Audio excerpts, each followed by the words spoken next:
Mga person, dahil nga napalaban tayo kay Asong Hilaw at tinuruan ko naman kayo kung paano maging pet liner. Marami ba kayong natutunan? Remember, ganito ang itsura ng paa para mukhang social kabatin. Kaya naman, sasamahan niyo ko sa aking day off as a bodyguard. Una ko ginagawa itong aking skincare routine. Buhay na sa tingin mo ikaw lang may skincare routine. After 10 minutes, pumapasok na ako sa loob. At ganito naman ako mag-siesta. Saan sinasabihan ko si Ma'am, please wag mo muna akong storbohin.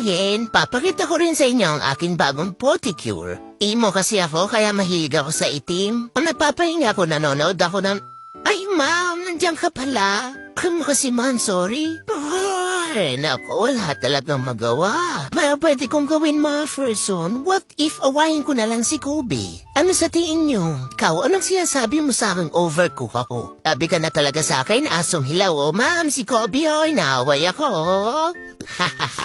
Samahan niyo na lang ako dito sa taas. Kapag walang time si ma'am na ilabas ako, niyayaya ko na lang siya dito sa taas para dito na lang ako iihi. Yes po, marunong ako umihi sa CR at pati train din ako.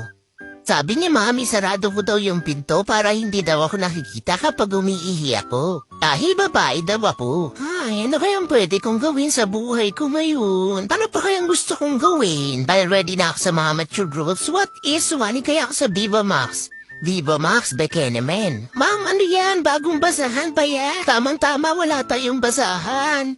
I-check ko ma'am kung okay ba yan. I-check ko lang kung malambot. Mukhang malambot naman. Ayan pa, isa pa. Pink na pink. I like this one, mom. Dahil fake siya. Ano ba? Wag mo nga itong galawin. Bago lang to. Sirain mo na naman to, tapos tayo na naman ang papagalitan ni ma'am. Hindi pwede. Ma'am, akong bahala dito. Babantayan ko to. Tsaka I like the color. Pwede siyang higaan, ma'am. Ano ba yun, ma'am? Nagpapahinga ako.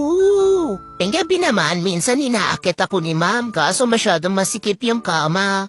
Kaya mas gusto ko na lang dito sa may sopa. Tapos na, hanggang dito na lang, matutulog na ako. Bye-bye!